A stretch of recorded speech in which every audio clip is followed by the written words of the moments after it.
안녕하세요. 오늘의 데일리 뉴스레터에 오신 것을 환영합니다. 1. 이집트에서 깜짝 제안. 2. 중국의 치명적인 실수. 3. 충격적인 체코 성명. 한번 진실을 알아봅시다. 최근 들어 국산 경공격기 FA-50에 대한 소식이 연이어 들려오고 있습니다. 얼마 전엔 폴란드가 1조가 넘는 금액을 선수금으로 덜컥 내어주더니 이번에는 이집트가 중동과 아프리카 방면 수출 전초기지를 자처하고 나섰습니다. 이집트는 최근 미국과 트러블로 인해 주력 전투기인 F-16을 들여오는 데에 문제를 겪고 있었죠. 지난 8월에는 한국의 블랙 이글스 팀이 피라미드 상공에서 사상 최초로 공연을 펼치며 이집트 측에서 한국의 군용기에 먼저 관심을 보였었는데요. 그로부터 불과 4개월 만에 지갑을 연 것입니다. 이집트가 이렇게 이례적으로 빠른 결정을 내린 이유를 함께 알아보겠습니다. 지난 8월 이집트의 카이로에서 피라미드 에어쇼 2022가 펼쳐졌습니다. 피라미드 에어쇼는 전통적으로 이집트 자국의 전투기만 참여하는 것으로 유명합니다. 하지만 이번 에어쇼에는 사상 최초로 한국의 공군 특수비행팀 블랙이글스가 참여했습니다. 블랙이글스는 한국에서 출발해 영국, 폴란드를 거쳐 이집트와 필리핀까지 거쳐가는 월드 투어를 진행하면서 세계인들의 눈을 즐겁게 했었죠. 하지만 이번 에어쇼의 의미는 단순히 한국의 팀이 환상적인 비행을 선보였다는 것이 전부가 아니죠. 홍진욱 주이집트 대사는 세계 최대의 문화유산이며 관리가 까다로운 피라미드 위에서 한국의 비행팀이 비행했다는 것은 양국의 신뢰관계가 정점에 이르렀음을 입증하는 것이라며 기쁨을 감추지 못했습니다. 홍진욱 대사의 말대로 한국과 이집트는 그간 상당한 신뢰를 쌓아왔는데요. 이집트는 2017년부터의 교섭을 통해 올해 2월 K9 자주포 200문을 구매하고 수십 대의 K10 탄약 운반 차량도 덤으로 사갔습니다. 이 중 초도 분량만을 한국이 직접 인도하고 나머지 전부를 현지에 구축한 생산시설에서 라이센스 생산하게 될 예정이라고 하죠. 그런데 이때 나왔던 루머로 K9의 거래 과정에서 FA-50 도입의 물밑 교섭도 같이 진행됐다는 것이 있었는데요. 이것이 사실이었던 모양입니다. 30일 이집트 국영아랍산업화기구 아이는 카이와 이집트에서 FA-50 훈련기 제작을 위한 협약을 체결했습니다. 이날 협약식에는 강흥식 카이 이사회 의장과 목타르 압델 라티프 아이 회장의 압델 파타 엘시시 이집트 대통령까지 참석해 서명을 했는데요. 이번 협력에는 최신 기술 이전과 훈련 지원 등이 포함됐으며 양국 간 조정위원회를 통해 공동사업 이행을 추적한다는 내용도 담겼습니다. 이에 따라 카이와 이집트는 손을 잡고 인접한 아프리카와 아랍 국가들을 대상으로 전투기 수출에 나설 방침입니다. 카이가 이집트와 공동 전선을 구축한 것은 성장 잠재력 때문입니다. 아프리카 대륙과 중동을 통틀어 최대 군사강국으로 손꼽히는 이집트는 내년 기종 선정을 목표로 공군 고등훈련기 사업을 추진 중입니다. 이 사업의 잠재적인 소요는 최소 70대, 최대 150여 대에 달해 미국 다음으로 큰 시장으로 꼽히고 있었죠. 그리고 실제 공개된 계약 내용은 T-50 훈련기와 FA-50 경전투기를 합쳐 총 150대로 그야말로 잭팟이 터진 상황입니다. 수량이 많은 만큼 단가가 어느 정도는 떨어지게 되겠지만 폴란드가 48대의 FA-50을 구매하는데 4조 원가량을 썼으니 이집트의 150대를 판매하는 규모는 거의 12조에 가까울 것으로 보입니다. 이번에 이집트가 한국과 체결한 계약은 과거 K9 도입 방식과 매우 유사합니다. 단순히 구매 후 인도받는 방식이 아니라 현지의 생산기지를 구축해 직접 라이센스 생산을 하겠다는 것인데요. 이집트가 이러한 선택을 한 데에는 폴란드가 끼친 영향이 매우 큽니다. 무기 확보에 국가의 명운이 달린 폴란드가 한국의 FA-50을 선택한 것으로 FA-50의 효용성은 입증된 것이나 마찬가지였습니다. 게다가 폴란드와 이집트는 FA-50을 노리는 이유도 똑같습니다. 바로 FA-50 최대의 강점인 F-16과의 호환성이죠. 이집트는 무려 208기의 F-16을 운용하고 있어 세계에서 네 번째로 많은 수의 F-16을 운용하는 국가입니다. 그런데도 훈련기는 중국, 유럽, 브라질 등 호환이 전혀 되지 않는 기종으로만 채워져 있었죠. 이집트군의 고질적인 약점으로 꼽히던 게 바로 이것인데요. 무기체계가 파편화되어 있어 보급과 훈련 과정이 복잡하다는 것이었죠. 이집트의 고등훈련기 사업에 뛰어든 기종은 FA-50 외에도 중국의 L15와 이탈리아의 M346이 있었고 이 둘 모두 FA50보다 가격 자체는 저렴합니다. 하지만 그동안 파일럿들을 주력 전투기인 F-16에 적응시키기 위해 많은 시간과 비용을 낭비해야만 했던 이집트는 도입 비용 차이를 감안하고도 F-16과의 부품 호환성이 70%에 달하는 FA-50을 고르지 않을 수 없었습니다. 게다가 단연간 F-16을 운영하며 구축해둔 부품 및 정비체계를 FA-50은 상당 부분 공유할 수 있어서 운용 유지비가 압도적으로 저렴했죠. 도입 비용 차이를 메우고도 남을 만한 메리트가 있었던 것입니다.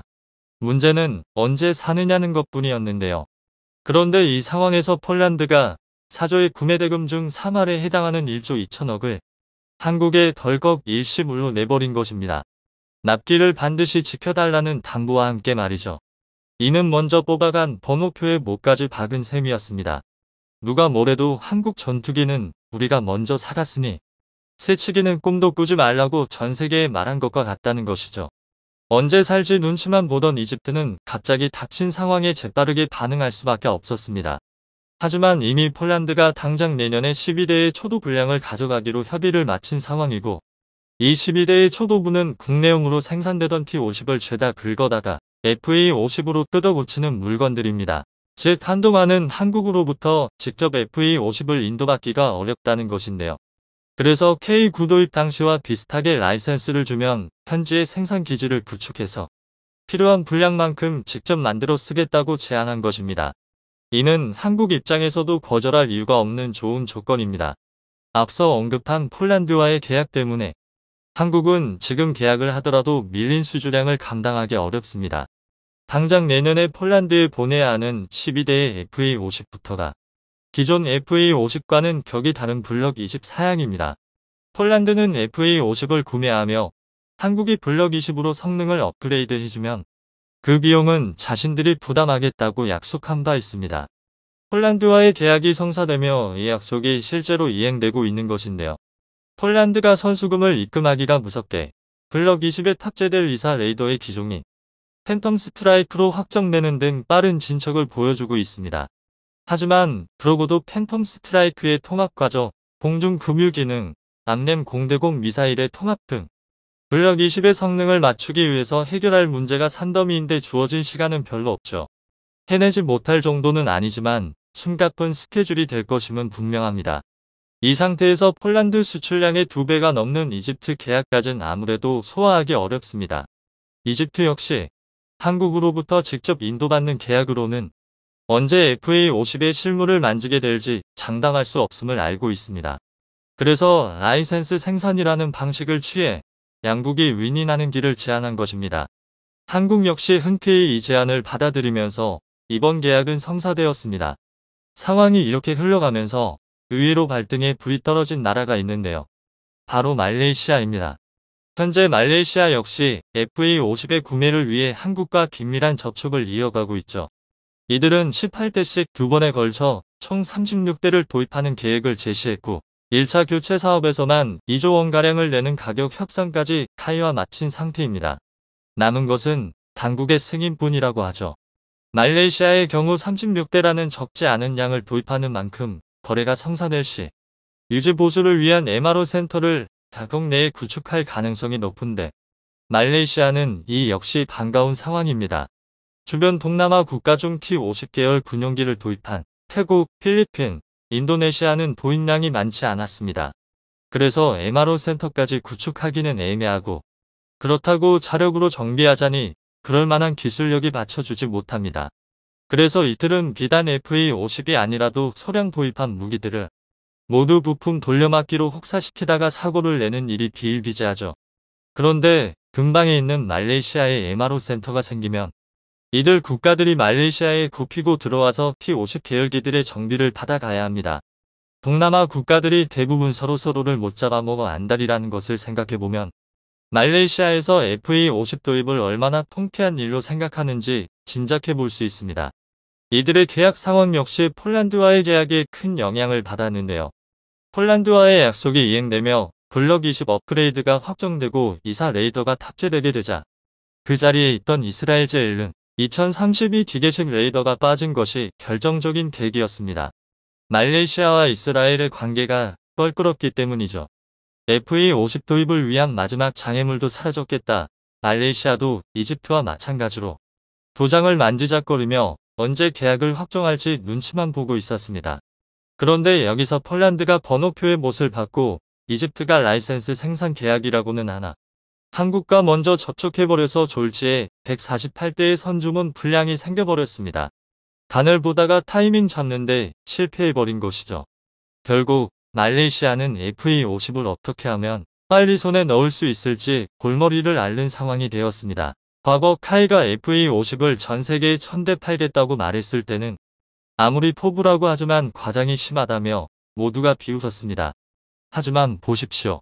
지금의 기세라면 한국이 서방 세계의 경전 투기 시장을 다 쓸어담는 것도 꿈이 아닙니다. 어느 사업이든 첫 물꼬를 여는 것이 이렇게 중요합니다. 부디 앞으로도 물꼬를 잘 골라 틔워서 FA50이 아닌 다른 한국 무기들도 전 세계를 휘어잡을 수 있으면 좋겠습니다.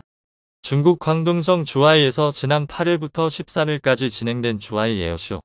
이곳에서는 중국의 신형 무기가 산더미처럼 쏟아져 나왔는데요. 그런데 이상하게도 그 한가운데 한국의 명품 장갑차 레드백의 모습이 발견됐다고 하는데요. 특유의 형상과 심지어는 한국 방산의 트레이드 마크인 고무 궤도까지 똑같았죠. 하지만 당연히 한국이 천년의 적 중국의 방산 전시회에다가 무기를 보여줬을 리가 없습니다. 이쯤 되면 예상하셨겠지만 보나마나 중국이 늘 그래왔던 것처럼 남의 나라 무기를 베낀 것이 분명한데요. 그 장갑차에는 그런 것 치고도 특기할 만한 점이 있었습니다. 그게 무엇이었는지 한번 자세히 알아보겠습니다. 최근 들어 중국의 국방력 투자가 심상치가 않습니다. 육해공을 가리지 않고 무시무시한 속도로 전력 확충과 개발에 나선 상태인데요.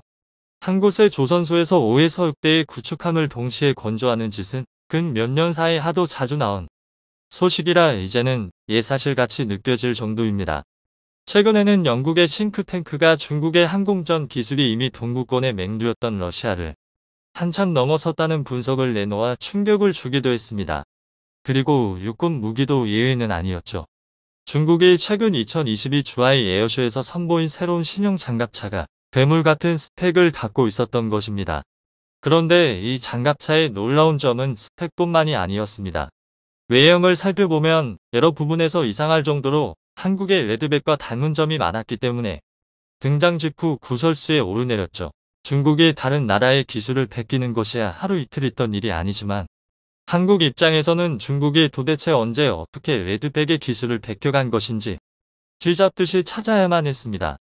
그리고 그 방법이 무엇이었는지에 대한 심증을 잡을 수 있었던 충격적인 사건이 밝혀졌습니다. 널리 알려져 있다시피 AS-21 레드백은 하나가 호주 수출에 대비한 사양으로 국산 보병전 투차 K-21의 개수를 가해 만들어낸 모델입니다. 그런데 이 K-21이 중국 손에 넘어가 해체되었을지도 모른다는 정황이 나왔습니다. 지난 2010년 한국은 사우디아라비아에서 K-21의 전시를 한 적이 있었습니다.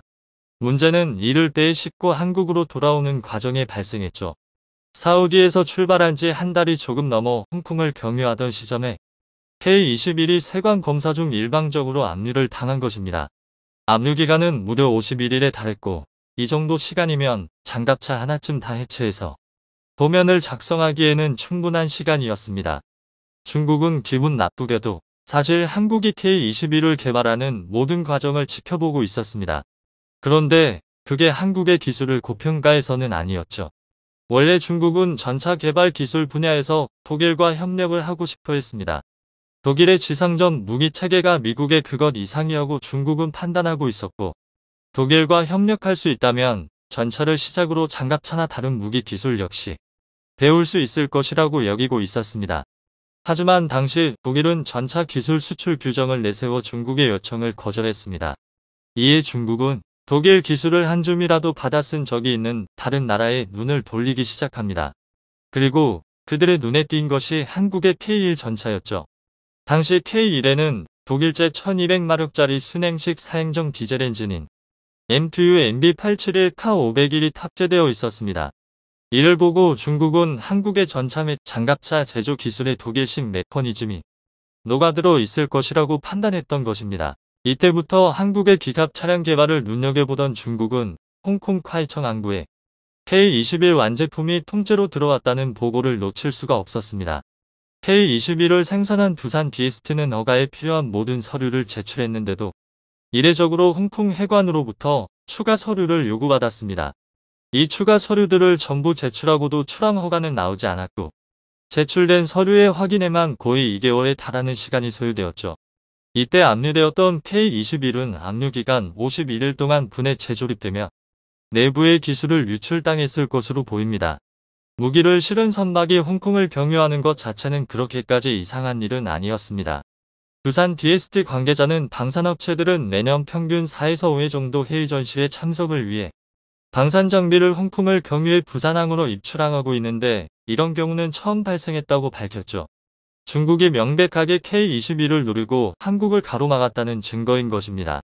그리고 그런 의혹의 세기를 받는 일이 7년이 지나 발생했습니다. 2017년 등장한 중국의 신형 보병 전투 차량 VN-17이 바로 그것인데요. 이들은 VN-17을 내놓으며 자랑스럽게 미국, 유럽이나 러시아의 장갑차 디자인을 복제하지 않았다고 선전을 해댔습니다. 당연한 일입니다. 이번에 이들이 베낀 건 한국이었으니까요. 애시당초 베끼지 않았다가 자랑거리가 되는 것도 어처구니가 없지만 심지어 그것도 거짓말이라니 이쯤 되면 오히려 대단합니다. K-21과 VN-17의 재원을 비교해보면 각각의 규모는 비슷하지만 엔진 마력과 항속 거리와 같은 성능을 중국 운영 상황에 맞추어 개선했다는 점을 짐작해 볼 수 있습니다. 그런데 K-21 압류 사건 전까지 중국은 고작 군용 디젤 엔진을 개발하는 것마저도 엄청난 난항을 겪고 있었죠.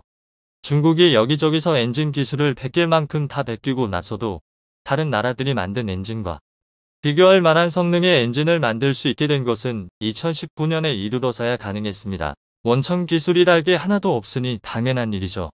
그런데 이런 중국이 개발 기간 7년, 기술 실증 기간은 그 중에서도 절반 정도에 불과했을 텐데 그 사이에 갑자기 K-21에 버금가는 성능의 엔진을 뚝딱 만들어냈다는 것은 말이 되지 않습니다. 중국은 5년이 지난 현재까지도 VN-17에 탑재되었다는 FX0012 디젤 엔진에 대한 세부 사항을 공개하고 있지 않습니다. 하지만 그것이 K-21의 엔진을 역설계한 것이라는 것을 모르는 사람은 없죠. 중국은 이때 만든 VN-17이 꽤 마음에 들었던 모양입니다. 보병 전투차 개발을 이어오면서 이제식 번호를 계속 이어오고 있기 때문입니다. 이번에 중국 주하이 에어쇼에서 공개된 중국의 신형 보병 전투차 역시 마찬가지였습니다. VN-20이라는 번호를 받은 이 보병 전투차는 그 자리에 있던 해외 방문객들의 눈을 의심케 하기 충분했습니다. 한국의 레드백이랑 놀라울 정도로 닮아 있었기 때문입니다. 그도 그럴 것이 VN-20은 레드백의 페달은 형제나 다름이 없습니다. 보통 무기의 세계에선 시대에 따라 요구되는 성능은 비슷비슷하게 마련이니 그런 성능을 하나하나 갖춰 모으다 보면 형상도 비슷해지는 수렴 진화의 양상을 띱니다. 레드백은 한국이 K-21을 개수한 것이고 VN-20은 중국이 K-21을 베낀 VN-17을 발전시킨 것이니 겉모습이 비슷해지는 것도 당연합니다. 그런데 VN-20의 경우에는 불행히도 어머니 쪽에 문제가 있었습니다. 레드백과 VN-20의 외관은 비슷한 것이 사실이지만 둘을 같이 넣고 보면 자세히 뜯어보지 않아도 놓칠 수 없는 차이점이 보입니다. VN-20이 어처구니 없을 정도로 크기 때문이죠. VN-20에 사용된 차대는 VT4로 이쪽은 아예 MBT, 즉 탱크입니다. 그렇다 보니 당연히 중량도 50톤에 달하는데 VN-20은 거기다가 거의 모든 방향의 장갑판에다가 모듈식 반응 장갑까지 설치해서 어마어마한 떡대를 자랑하는 형태가 되어버렸습니다. 이 정도면 전차에다가 포탄만 갈아 끼워놓고 이건 장갑차라고 우기는 것에 가깝습니다. 중국이 장갑차의 크기를 이렇게까지 키우려는 이유가 뭔지는 정확히 알 수 없지만 적어도 충분한 고민은 하지 않았음이 분명합니다. 명색이 장갑차라면 기본적인 역할은 기계와 보병의 수송과 화력 지원입니다. 그런데 탱크 차대를 그대로 가져다가 박은 VN-20은 고작 6명밖에 태울 수가 없습니다. 현재 웰메이드 장갑차로 꼽히는 레드백과 링스가 승무원 3명에 더해서 보병을 최소 8명, 구겨넣으면 9명까지도 태울 수 있다는 점과 비교하면 초라한 수준이죠. VN-20에는 30mm 무인 포탑이나 100mm와 30mm 기관포 탑재형 2인 포탑을 골라 달 수 있다고 합니다. 그리고 포탑 측면에는 대전차 미사일 역시 탑재하고 있죠. 이런 점은 러시아의 장갑차 BMP-3과 같은 사양입니다. 그리고 앞서 언급했듯 한국 기갑 차량의 상징과도 같은 고무 궤도도 채택하고 있습니다. 이는 중국이 어느 정도는 현대 기갑 무기의 트렌드를 따라가려는 시도를 하고 있다는 방증입니다. 그런데 정작 차체의 대형화만 노리다가 중요한 보병 수송 능력에서 아무런 고민도 없이 급조해서 만든 흔적이 뻔히 드러나니 포탑과 차체를 따로따로 만든 수준이 아닌가 싶을 정도입니다. VN-20의 개발 계획은 적어도 2019년 이전부터 있었다는 것이 중론입니다. 이때 중국이 밝힌 VN-20의 개발 계획은 수출과 내수를 모두 노린다는 것이었는데요. 만약 중국이 K-21의 DNA를 잘 살리고 타국의 명품 무기들에서 좋은 점을 잘 벤치마킹해왔더라면 레드백의 강력한 경쟁자가 되었을 수도 있었습니다. 다행히도 무언가 허술한 결과물이 나왔기에 망정이지 멀쩡한 장갑차를 만들었더라면 상대가 중국인 만큼 레드백은 가격 경쟁력이라는 게 부딪혀 수출길이 막혔을지도 모르는 일입니다. 한국은 방산 분야에서 길지 않은 세월에 괄목할 만한 성과를 얻어내기는 했지만 끔찍한 이웃들이 주변에 사는 만큼 기술이 발전할수록 더더욱 보안에도 신경을 써야만 할 것입니다. VN-20의 사례처럼 언제 중국이 한국 기술자들이 피땀 흘려가며 만든 성과를 가로채가서 불쾌한 개조품을 만들지 모르기 때문이죠. 한국 방산에 격경사가 생길 전망입니다. 최근 체코 언론에서 보도한 특집 기사가 전 세계를 충격에 빠뜨렸는데요. 보도에 따르면 폴란드와 가까운 사이를 유지했던 유럽의 서국 체코에서 최근 한국 무기 도입에 관심을 보였다고 합니다.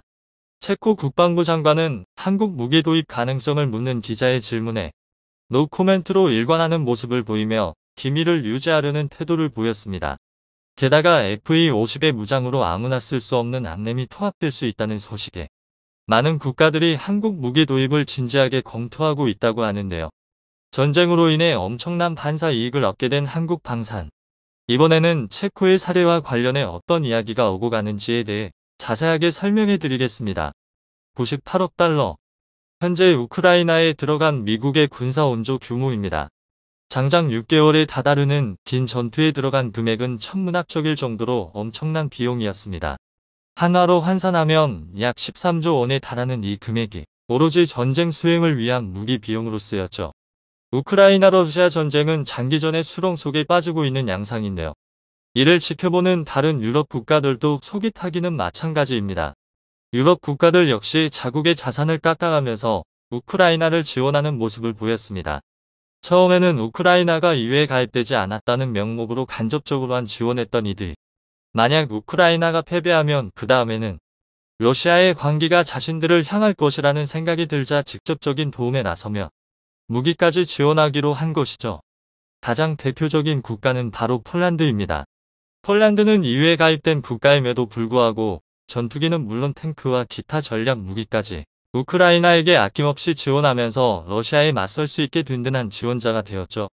아직 전쟁이 끝나지는 않았지만 우크라이나가 지금까지 상당 기간 전쟁을 지속할 수 있었던 까닭으로 폴란드가 지원해준 무기가 꼽힐 정도로 혁혁한 공을 세웠습니다. 그리고 그 폴란드 못지않게 우크라이나에게 아낌없는 지원을 베푼 국가가 있었는데요. 바로 체코입니다. 로이터 통신에 따르면 체코가고 소련제 탱크를 개량한 T-72M 전차를 우크라이나에 몰래 보낸 사실이 밝혀졌습니다. 수륙양용 보병전투차 BMP-1과 곡사프도 우크라이나에 함께 보냈죠. 화력이 떨어지는 우크라이나의 직접적인 지원을 피했던 이후 국가들 사이에서 처음 공식적으로 무기를 지원하겠다는 뜻을 내비친 나라가 체코였던 것입니다. 체코의 용기 있는 결단을 마중물 삼아 EU와 다른 나라들도 우크라이나 지원에 뛰어들게 되었고 우크라이나는 전 세계의 도움을 받아 전쟁을 지속할 수 있었습니다. 사실 EU에 가입되지 않은 우크라이나를 지원하는 사실이 알려지면 체코는 이로 인해 곤란해질 수도 있었는데요. 그럼에도 불구하고 체코가 우크라이나를 위해 무기를 지원한 것은 러시아의 공격이 비단 우크라이나에만 그칠 것이 아니라는 것을 여실히 깨달았기 때문입니다.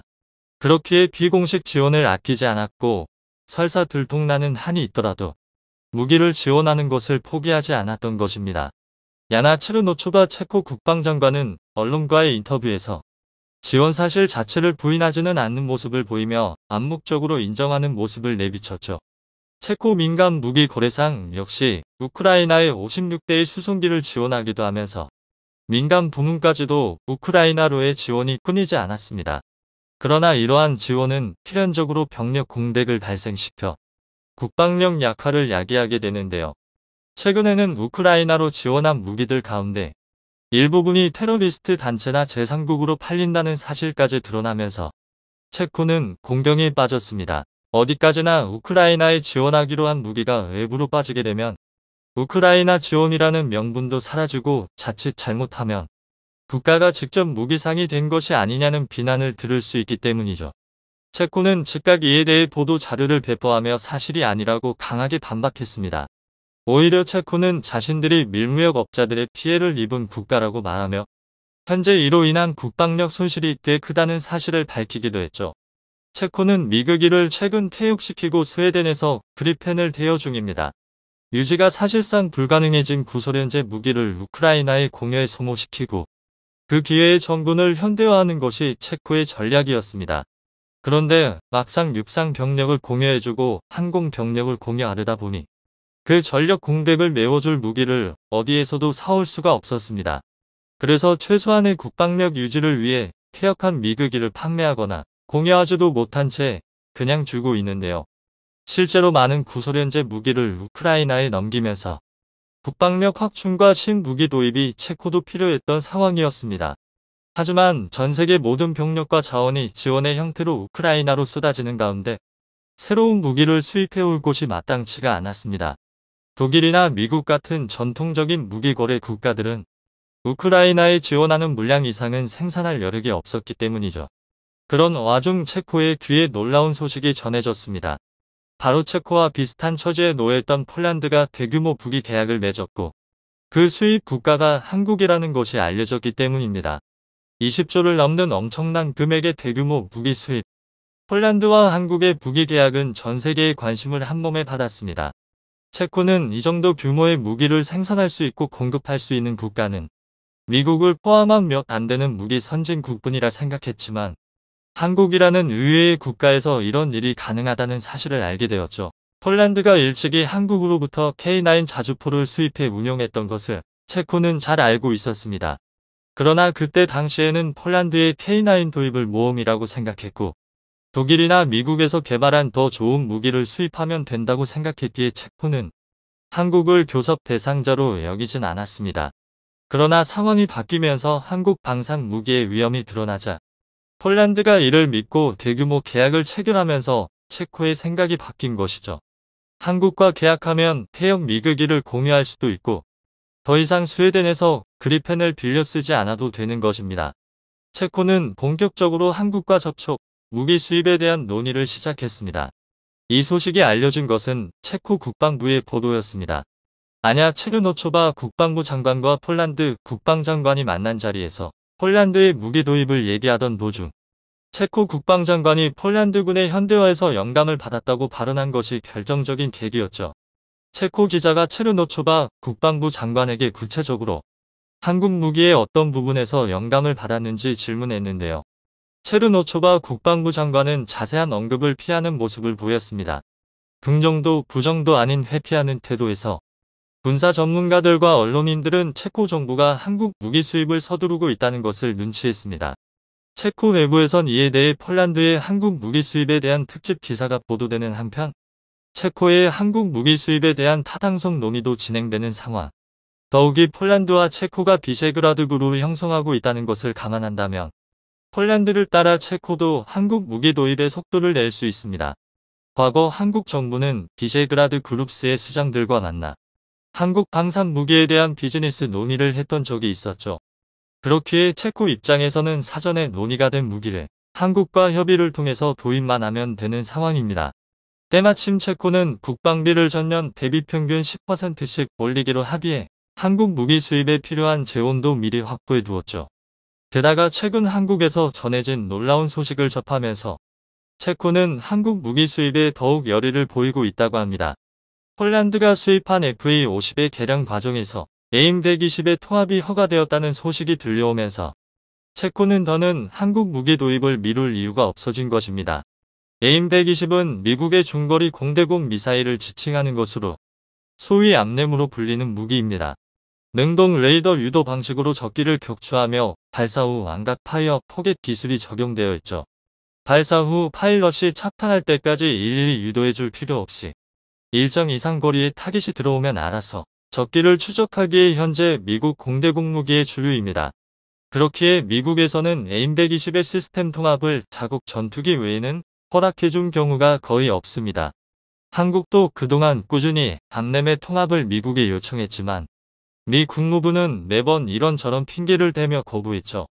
2010년대 중반 이후로 외국제 전투기의 암람을 타는 것은 거의 기적에 가까운 일이라고 업계 관계자들은 평가합니다. KF-21도 암램 통합에 실패하고 하는 수 없이 유럽 제인 미티어와 아이리스 T를 탈기로 결정하는 등 최호방 동맹국인데도 불구하고 미국은 절대 통합 허가를 내주지 않았죠. 그런데 폴란드 언론이 최근 아뉴노 카이 사장과 인터뷰를 하던 도중 FA-50의 암램을 통합하는 것이 가능해졌다는 점을 시사한 것입니다. 폴란드 정부에서 통합 무장을 위한 비용을 지불할 것이며 한국은 이를 위한 기술 지원을 할 것이라는 언급을 한 것이죠. 암램과 사이드와인더의 통합 비용을 구체적으로 언급했기에 FA-50은 조만간 지금보다도 더 발달한 무장을 탑재하고 유럽 전투기 시장의 다크호스로 거듭날 가능성이 높습니다. 이는 이미 실전에서 충분한 기량을 증명했지만 개량을 거듭하면 이보다 더 놀라운 퍼포먼스를 보일 수 있다는 것을 암시합니다. 체코가 이 소식을 들으면서 FA-50 도입을 미룰 이유가 없어진 것입니다. 상대적으로 저렴한 가격은 물론이고 미국 전투기에나 탈 수 있는 암람을 FA-50을 구입하는 것만으로 체코도 이용할 수 있다는 것을 의미했기 때문입니다. 폴란드 내부에서도 FA-50은 주어진 옵션 중 가장 최선의 선택이라고 평가하며 폴란드 국방에 있어 FA-50은 큰 행운이라고 언급한 부분을 고려한다면 체코 입장에서도 대박 계약이나 마찬가지인 셈입니다.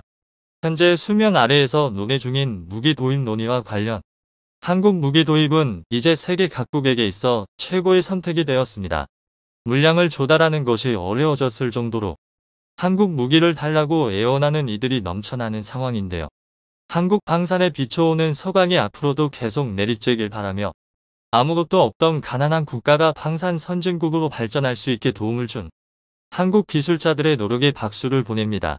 영상이 도움이 되셨다면 구독과 좋아요 부탁드리며 오늘도 감사합니다. 최고로 멋진 하루 보내시길 바랄게요.